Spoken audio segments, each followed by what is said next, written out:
Liewe gemeente, kom ons kyk vanmôre na die skrif en wel na Lukas hoofstuk 5, lees vanaf vers 1 tot 11. Jy weet, dit is nog altyd vir my gevoel asof die Here nog nie met ons klaar gepraat het, deur daardie reeks boodskappe wat hy definitief vir ons gebring het oor die roeping van sy kinders, roeping van Moses. Die Here het baie sterk op my hart gelê dat ons daarna moet kyk, weer daarna moet kyk as gemeente. En daar meer in die praktiese sy dan daarna moet gaan kyk. Oral waar ek met mense gepraat het, het hulle vir my gesê dat die woord wat gekom het waarlik van die Here moet wees, want dit het hulle harte geraak.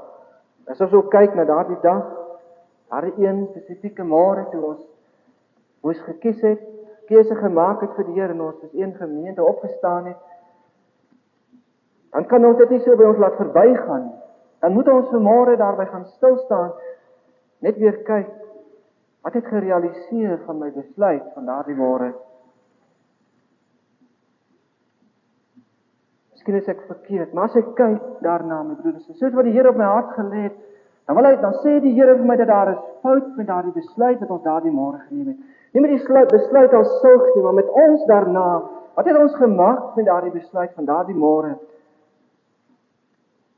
As jy van ons wat miskien nie daardie dag hier was nie. Want die Here het ons geroep, daardie môre, mense, kinders geroep, wat wil kom uitstaan vir hom in sy diens. Basies waaroor dit gaan. Van ons het gesê ja, heel wat, meeste van ons het gesê ja. Tog as ons gaan kyk na ons lewens, my broer en suster, na jou eie lewe, soos wat jy daar sit, kan jy vanmôre sê, ja, Here, wat ek daardie môre vir U beloof het, kan ek in my lewe sien realiseer.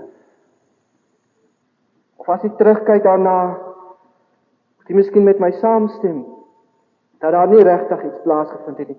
Dit was wel 'n mooi boodskap geweest. Hele reeks.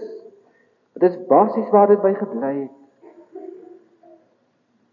Broer en suster, ek eis daaraan as ek dink, as die almagtige God met ons kom praat, en sy woord het so min impak op ons lewens. Jy sit vanmôre mense in hierdie kerk, wat deur die Here gered is, maar op 'n passiewe wyse is ons in hierdie gemeente besig om die Here te dien. Miskien gaan die woord vanmôre 'n bietjie hard wees.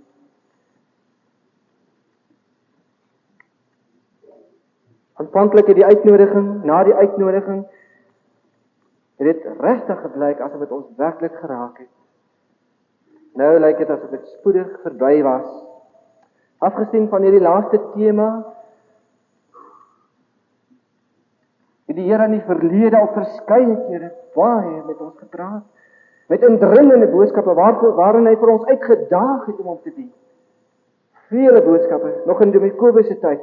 En kan ek my herinner van tye wat ons ook hier gestaan het, wat ons gesê het, ja Here, ek wil U dien, ek wil U volg.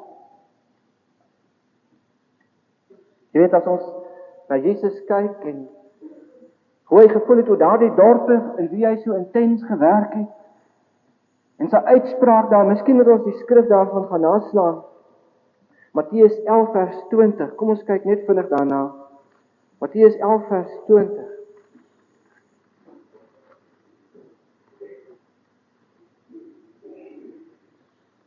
Toe het Jesus die dorpe waarin hy die meeste van sy wonderwerke gedoen het, begin verwyd, omdat hulle nie bekeer nie. Ellende wag vir julle Chorazin, ellende wag vir julle Betsaida, as in Tyrus en Sidon die wonderdade plaasgevind het, wat in julle plaasgevind het, sou hulle lankal in sak en as bekeer het. Ek sê vir julle, vir Tyrus en Sidon sal in die oordeelsdag draagliker wees as vir julle. En jy, Kapernaum, dink jy sal tot die hemel verhoog word? Nee, jy sal tot in die doderyk afdaal. As in Sodom die wonderdade plaasgevind het wat in jou plaasgevind het, sal hy vandag nog bly staan het. Maar ek sê vir julle, vir die land van Sodom sal dit in die oordeelsdag draagliker wees as vir jou. Verskriklike woorde wat die Here Jesus hier uitdruk. Maar hy het rede gehad omdat hy in hierdie dorpe geloop het en die evangelie gebring het, kragtige dade gedoen het, en tog het dit aan daardie mense niks gedoen nie. Wie my, wie ons, gemeente, as die Here so oor ons voel vanmôre. Hy het in hierdie dae en die jare wat verby is op 'n kragtige wyse in ons gemeente, in ons midde kom spreek het, en ons uitgedaag het. Wat het daarvan oorgebly? Ek sal met my saamstem dat die Here vir ons ontsettend genadig was oor die jare. Ons was wonderlik bevoorreg om hom in ons midde te hê, tot nou toe, nog steeds. Maar die respons wat ons het in vergelyking met dit wat hy vir ons gedoen het, is dit gelyk daaraan, my broeder. Dit wat ons vir die Here teruggee, getuig dit van dat die Here op hierdie wyse in ons gemeente besig is.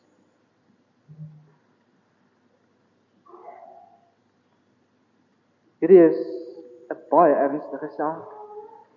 Die Here het met ons gepraat, liewe broer en suster, en dit lyk asof dit vir ons grappies is, asof dit iets is wat maar net gebeur het, en nou is dit verby. As die Here eenmaal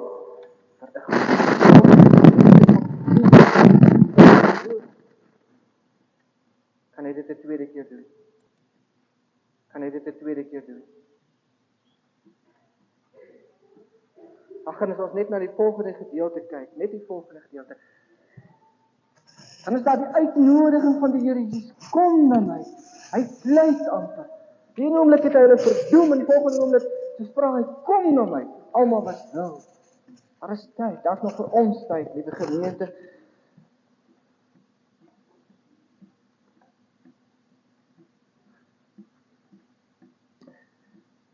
Hierdie waarheid van die Here en sy woord en sy uitnodiging is baie keer vir baie mense verberg. Ons sien dit nie altyd nie. Die skrif sê ook, dit is verberg vir die wyse en verstandige mense.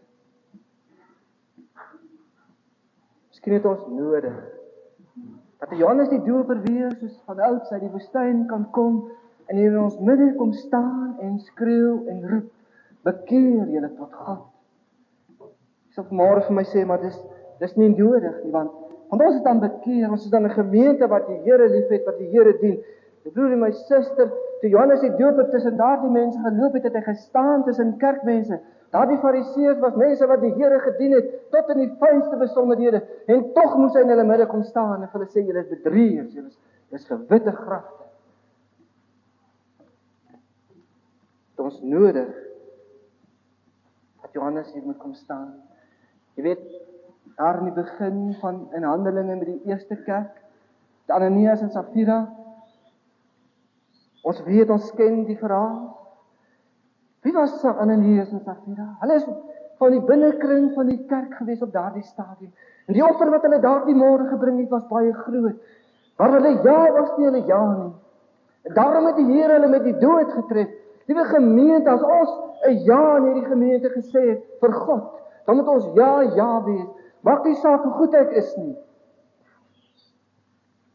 Dit moet ten volle wees, anders sal die Here dit van ons kom eis. Daar is hoofsaaklik 3 redes kom ek dink hierdie waarheid nie gerealiseer het in ons lewens tot dusver. Miskien is dit 'n bietjie vroeg, maar die vrug wat ons tot dusver sien is maar weinig. Die eerste rede wat ek dink wat kan wees is, ons het nie werklik verstaan daardie môre wat ons bedoel het nie, toe ons opgestaan het nie. Ons het nie werklik geweet wat het ek vir die Here gesê nie. Party van ons het miskien opgestaan omdat ander opgestaan het. Ander rede was miskien omdat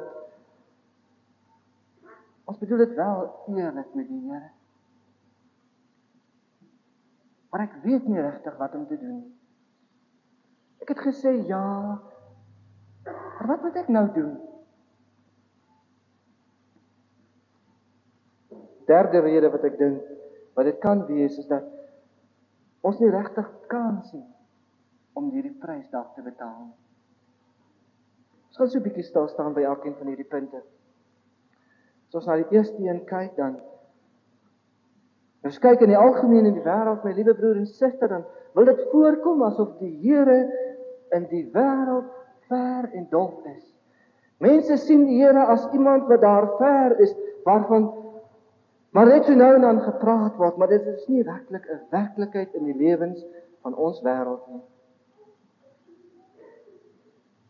Maar jy sal vir my miskien sê, maar tog vir ons is dit nie so nie, want ons sit dan hier in die kerk.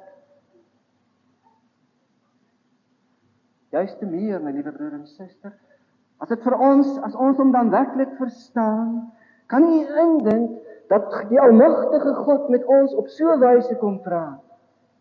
En ons reaksie is van so aard, asof daar niks gebeur het nie. Kan jy sien dat die Here, alhoewel ons bely dat hy vir ons bestaan, maar eintlik vaag is.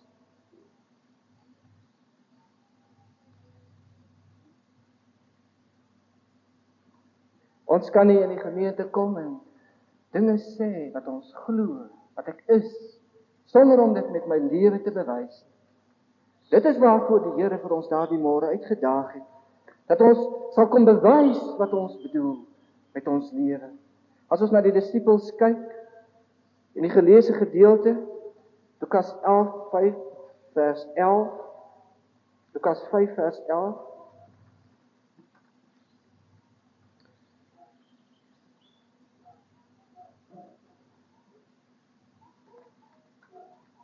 kom ons kyk net gou daarna.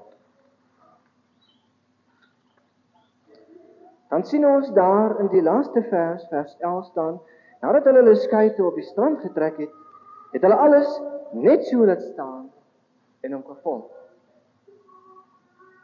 Die disippels het die daad by die woord gevoeg. As ons kyk bietjie verder na die roeping van Levi, vers 27.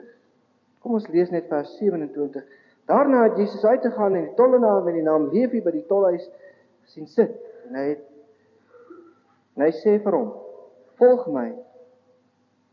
Hy het alles net so laat staan en opgestaan en Jesus gevolg.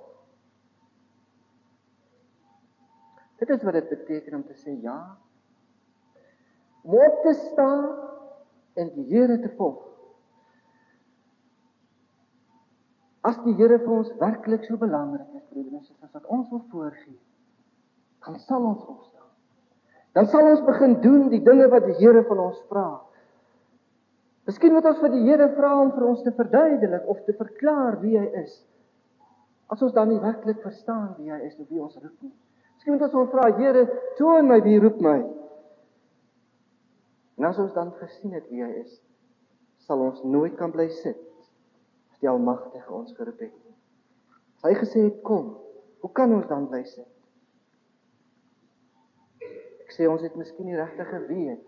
Wat is die rede? Of waarvoor ek opgestaan het? Waarvoor het ek gesê ja nie? Hierdie gedeelte blyk dit duidelik dat as ons gesê het vir die Here ja, dan sal dit dan beteken dit dat ek sal opstaan en die Here begin volg. Die tweede rede het ons gesê is dat ons miskien nie weet wat om te doen. Toe ons daardie dag opgestaan het. Of toe ek op 'n vorige geleentheid dalk vir die Here gesê het, Here, ek wil U volg. Weet die Here wil ons nie in die duister laat rondom hierdie saak nie. Hy wil ek moet presies weet hoe om te volg. En hy sal vir ons dan ook verduidelik. Die eerste ding wat baie nodig is, ons sal 'n absolute keuse moet maak. Onvoorwaardelike ja vir die Here. Josua 24 vers 15 sê Josua, kies dan vandag vir julle die Here wil dien. Volg. Daardie stadium met die Baals te kere gegaan. Kies dan vandag vir julle. Dit is nodig om te wil, om hierdie ding te wil, om aktief vir die Here te wees, is my eie wil persoonlik nodig. Ek moet besluit. Dit is nodig om gehoorsaam te wees. Ek moet wil om gehoorsaam te wees. Jy weet, as ek my tot iets laat ompraat en ek is nie regtig lus om dit te doen nie, dan is ek nie gehoorsaam nie. Dan doen ek dit so halfpad. Dan raak ek net hier en daaraan. Ons weet dat genade ontsettende groot rol speel in ons hele geestelike lewe. En dit wat ons vir die Here moet doen. Ons weet dat genade 'n groot rol speel. Maar as ek nie wil nie, kan God se Gees my nie vul nie. En sonder die Gees van God sal ek nooit 'n passie hê vir die Here en vir hierdie dinge nie. Daarom moet my besluit onwrikbaar wees. Die Heilige Gees sal vir ons drywe as ons hom toelaat. As ons so daadwerklike keuse vir die Here gemaak het, dan sal die Here ons by die hand kom neem. Die Heilige Gees sal vir ons help. As ek waarlik besluit het om die ding te doen, dan sal ek gehoorsaam. Dan sal dit maar net 'n formaliteit wees vir my om dit te gehoorsaam. As ons kyk na vers 4, dan sien ons daar sê Jesus, toe hy klaar gepraat het, sê hy vir Simon, vaar uit na die diep water toe en gooi julle nette uit om te vang. Sien dat Petrus eers vir hom sê, Here maar, en later dan gehoorsaam hy. Wat ek vir hierin wil wys is dat die oomblik toe Petrus sy keuse gemaak het en die Here Jesus Christus aan die beheer van sy lewensskip gemaak het en hy het gevaar het na die diep waters toe. Daardie oomblik toe Jesus die bevel van hom oorneem, het daar iets gebeur. Maar hy moes kies. Hy moes sê, ja Here, goed, ek was daar, want dit het niks gebeur nie, maar omdat hy sê, sal ek gaan. En toe hy gaan, het hulle die vangs daar. Petrus moes uit die vlakwater kom en die diep waters invaar. Hoe lyk jou skip, jou lewensskip, my broeder en suster? Daar dorre jy in die vlakwatertjies rond. Of is jy besig om na die diep water te vaar, soos wat die opdrag was? Is dit nie miskien die rede hoekom ons so passief is nie? Kan ons nie gehoorsaam wegbreek van hierdie wal van sonde waar ons bootjie geparkeer staan nie? Geen wonder dat ons in ons geestelike lewe nie 'n sukses kan behaal nie. Solank as ons as 'n Christen nog deel van die wêreld en sy plesier het, sonder om weg te breek daarvan, blindelings weg te breek daarvan, sal dit met ons so gaan. Solank ons nog kompromie aangaan met hierdie wêreld, sal ons aan die standaard van die wêreld lewe. Kan ons nie maar finaal breek met die wêreld nie. En ons terugkeer na hierdie wêreld, finaal elimineer deur die ankers van ons lewensboot los te maak en in te vaar in die waters, die diep waters. Sê vir my broer en suster, as dit sou kom by 'n gesellige aand tuis en 'n biduur, watter een kies jy?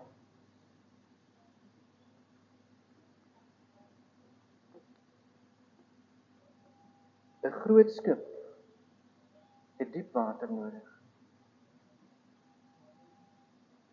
Dit is die weg, dit is die waters wat jy sal moet bevaar as jy geestelik wil groei.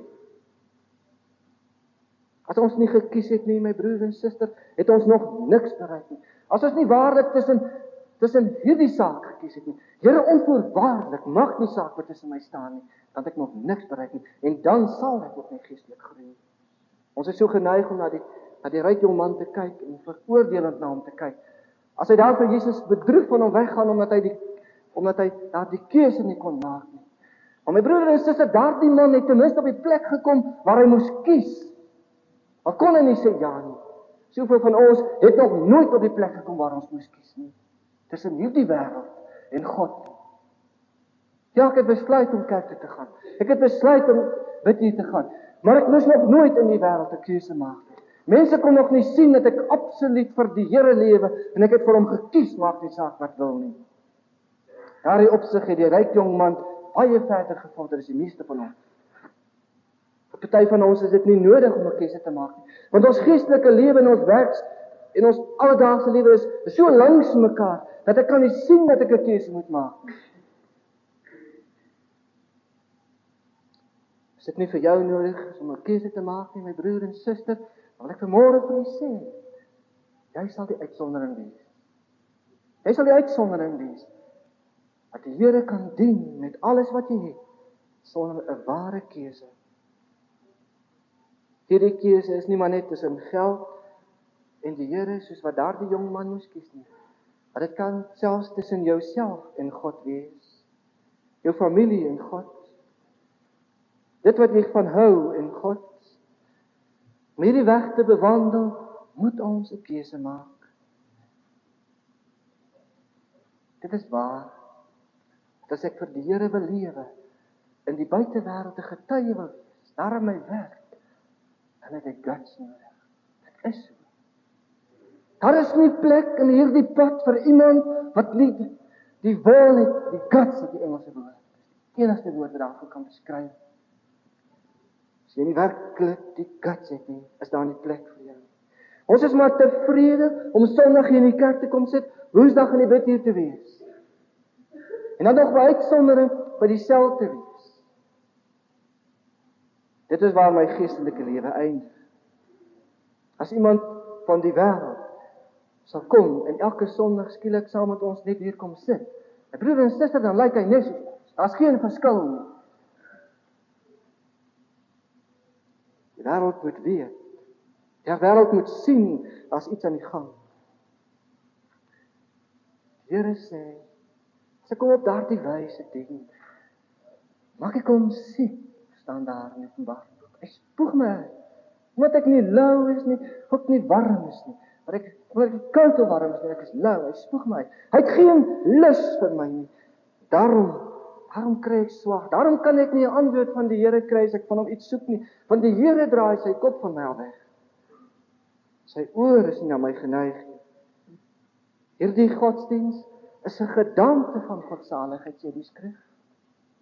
'n Spookbeeld van 'n godsdiens, maar die krag daarvan ons lewe is nie daar nie. Liewe broer en suster, jy wat elke Sondag hier sit, sê vir my, het jy 'n kragtige godsdienstige lewe? Doen dit vir mense iets, beteken dit vir mense iets? Is jy die leier wat jy gesê het wat jy graag wil wees?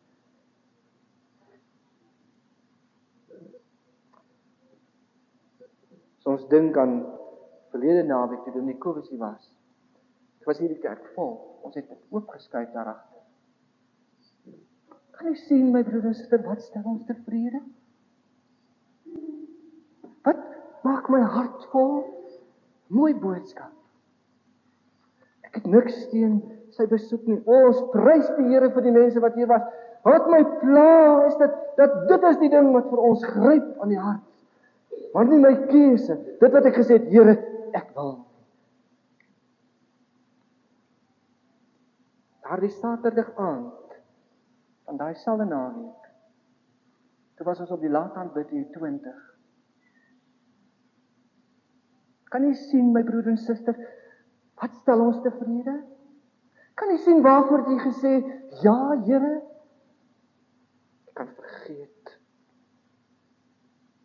God sal by jou verbygaan, as dit nie vir jou belangrik is. Soos jy sit vanmôre, is jy tevrede met dit? Is jy tevrede met jou geestelike lewe? Is dit waar jou lewe eindig hier in die kerk, jou geestelike lewe? Is dit genoeg? Is dit wat die dankbaarheid wat jy het teenoor wat God vir jou gedoen het?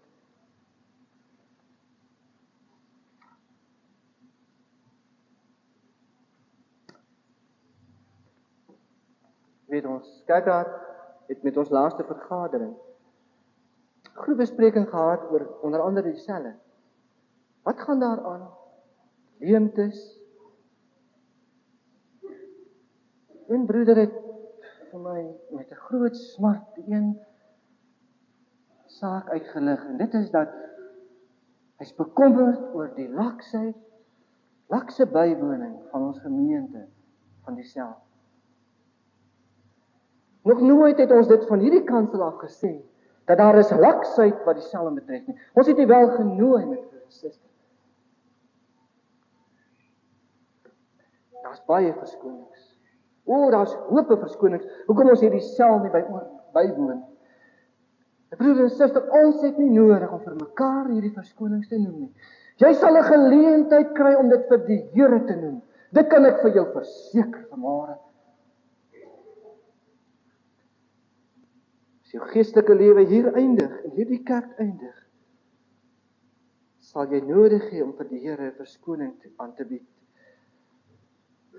As jou plek alreeds nou op hierdie plekke begin leeg raak, my broer en suster, dan kan ek jou verseker, dis die kans dat jou plek eendag in die hemel gaan leeg wees, baie groot.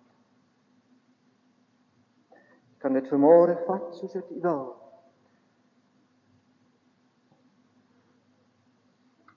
Ons kan nie dinge met ons mond sê, sonder om dit met ons lewens te bewys nie. So ons kyk wat sê Jakobus 2, kom ons blaai gou so toe. Jakobus 2, vanaf ons lees vers 14.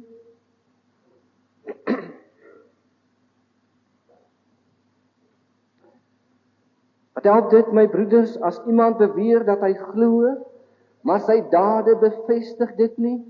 Kan so 'n geloof 'n mens red? Vers 18. Maar iemand kan miskien sê, die een het geloof en die ander een het dade. Goed, wys my dan jou geloof wat sonder dade is, en ek sal jou my geloof wys uit my dade.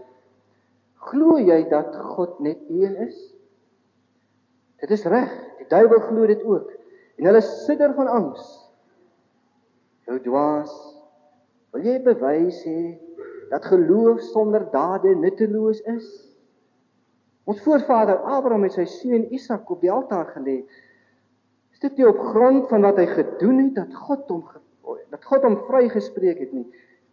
Jy sien dus dat sy geloof met dade gepaard gegaan het, en dat dit eers deur dade volkome geword het.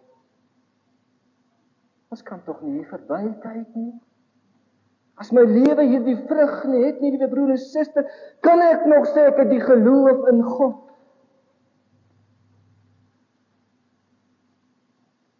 Wat het hy bedoel daardie môre?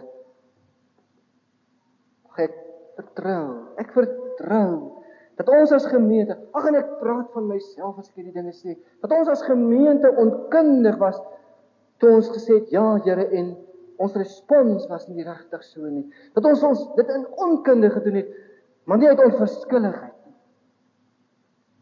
Wie ons, as ons teenoor hierdie dinge onverskillig gaan staan, as jy nie weet hoe om dit uit te leef, broer en suster, sal jy nie vir ons kom vra nie. Sal jy nie kom vra, gaan na iemand toe en vra, maar hoe moet ek lewe soos wat ek gesê het, Here, ja. Hoe moet ek lewe? Kom vra vir ons. Om hierdie groot besluit uit te leef, die Here te behaag, gaan verder as byeenkomste in hierdie kerk. Ja, dit gaan selfs verder, liewe broer en suster, as jy laat aanbid nie. Byeenkoms kan nie my dade wys nie. Dit is dinge waarin ons alreeds kan sien waar ek staan. Die Here so te volg beteken 'n oomblik vir oomblik afgesonder, weggegee aan hom. Jesus noem ons sy bruid. En as hy ons sy bruid noem, dan sê hy terselfdertyd, ek is jou bruidegom.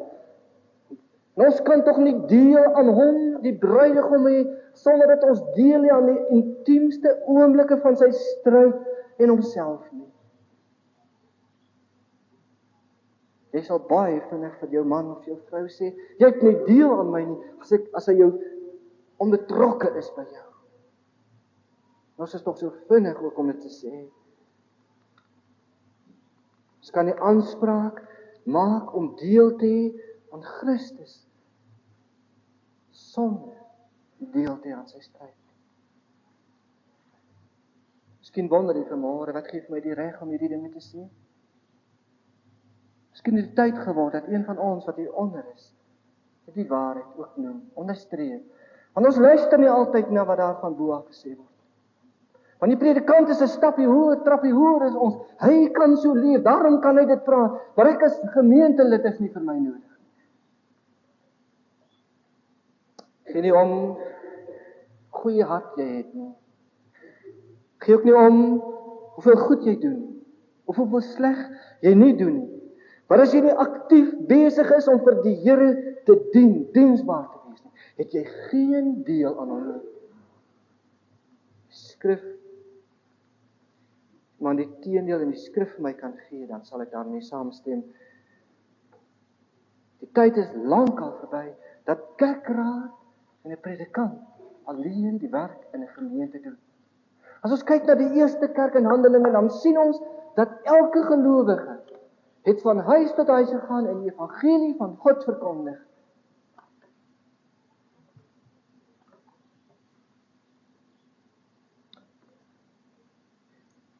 As die kerkraad nie werk nie, dan gaan dit sleg in 'n gemeente.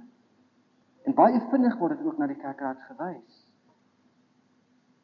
En ek dink ons is saam verantwoordelik vir hierdie gemeente, elkeen van ons. Jy weet, ons het 'n ontsettende tekort in hierdie kerkraad. Daar's ten minste 1 of 2 ouderlinge kort in 'n blok. Praat nie van die diakens eers nie. Maar dis nie die ergste ding, liewe broer en suster. Weet jy wat kwel my die meeste? Is dat ons kan nie 'n naam uit hierdie gemeente kry om daardie vakante poste te vul nie. Kan maar met die kerkraad gaan gesels. Uit hierdie gemeente, hulle daar buite wat hier is. Het ons nie manne, my broer, kyk vanmôre. Het ons nie manne wat kan kom staan om daardie poste te vul? Ek het gesê ja vir die Here.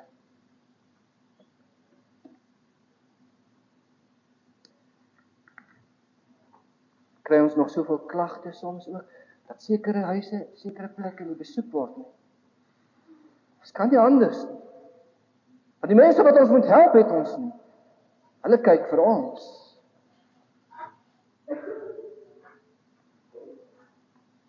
Sê ja, en sê ek doen met jou werk. Miskien is hierdie vanmôre 'n werwingsdiens.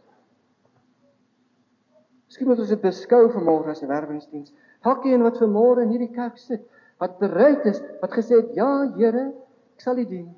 Wil U nie kom in die naam vir een van ons gee nie? Dat ons vir U kan gebruik daar waar ons so tekort het aan mense nie. Jy wat gesê het, ja, wil jy nie na afloop van hierdie diens daar in die portaal jou naam skryf op 'n papier en sê, ja, ek sal help. Ek's bereid. Of in hierdie week wat voor lê, tot volgende Sondag, 'n ouderling of 'n diaken bel, 'n dominee bel, sê dominee, ek wil my naam opsit op die lys wat julle moet gebruik om in hierdie gemeente vir die Here diensbaar te wees. Ek daag U uit, my broer. Nee. Die Here Jesus daag U uit. Wie die wyse vir hom diensbaar te wees.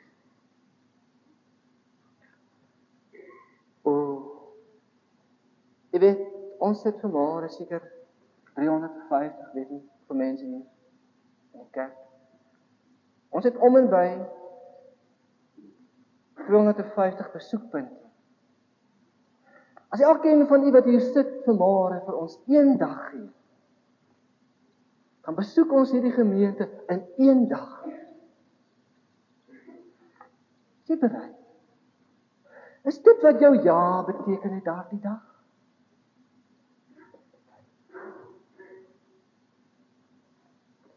Sal sê, maar ek het nie tyd, net een dag. Jy het skoolwerk, een dag. As jy een dag bereid om vir ons te kom help. Gee jou naam vir ons. Ons wil graag jou naam. Die Here het jou nodig, ons het jou nodig. Ons kan nie hierdie werk alleen doen. Ons het jou nodig. Asseblief. As ons terugdink aan Dominee Kobus se preek, dan het hy gesê, ons moet wegkyk van onsself. Ons moet vergeet van die klein dingetjies. Kyk weg van jouself. En sien hoe die Here jou lot verander. Broer en suster, jou lot verander het. Kom skakel in by ons. Ons nooi jou, vir jou kom help vir ons. Want hierdie oeslaan, wat wit staan, te kom help. Een dag van jou tyd. Of jy 80 jaar oud is, of jy, as jy kind, 5 jaar oud is, ons het jou nodig. Jy kan wel een besoek doen. Jy kan vir ons een gebed gaan doen by sieke. Is jy bereid?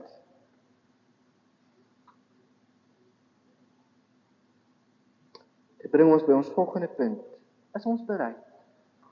Is ons regtig bereid vir daardie dag, vir die prys, vir dit wat ons daardie dag beloof het? Of dit wat ek vir die Here beloof het, ek gesê, ja Here, is ek regtig bereid? Kom ons kyk na Matteus 7.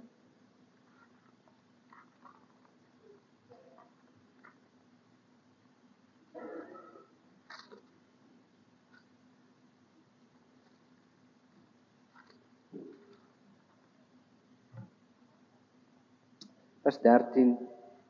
Gaan deur die nou poort in. Die poort wat na die verderf lei is wyd en die pad daarin is breed. Die wat daardeur ingaan is baie. Maar die poort wat na die lewe lei is nou en die pad daarin is smal. En die wat dit kry is min. Volgende hoofstuk, vers 19. Skrifgeleerde het toe nader gekom, sê vir hom: "Meneer, ek sal u volg waar u ook al gaan." Jesus sê vir hom: "Jakkals het gate en die voëls van die hemel het neste, maar die seun van die mens het nie eens 'n plek, 'n rusplek vir sy kop nie." Is jy bereid om die pad te loop? Ons weet dat God vir ons red uit genade en dit is al nodig vir ons om in die hemel te kom. Maar as ons nie ons geestelike lewe in die praktyk uitleef nie, sal ons daardie plek nooit bereik. Is jy bereid om hierdie prys te betaal? Dis 'n belangrike woord wat Jesus in Lukas 14 sê. Kom ons blaai vinnig na Lukas 14.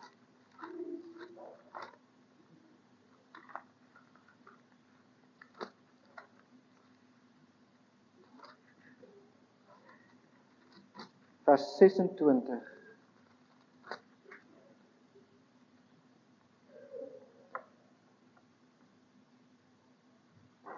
As iemand na my toe kom, kan hy nie my disipel wees nie, tensy hy afstand doen van sy eie vader en moeder en vrou en kinders en broers en susters.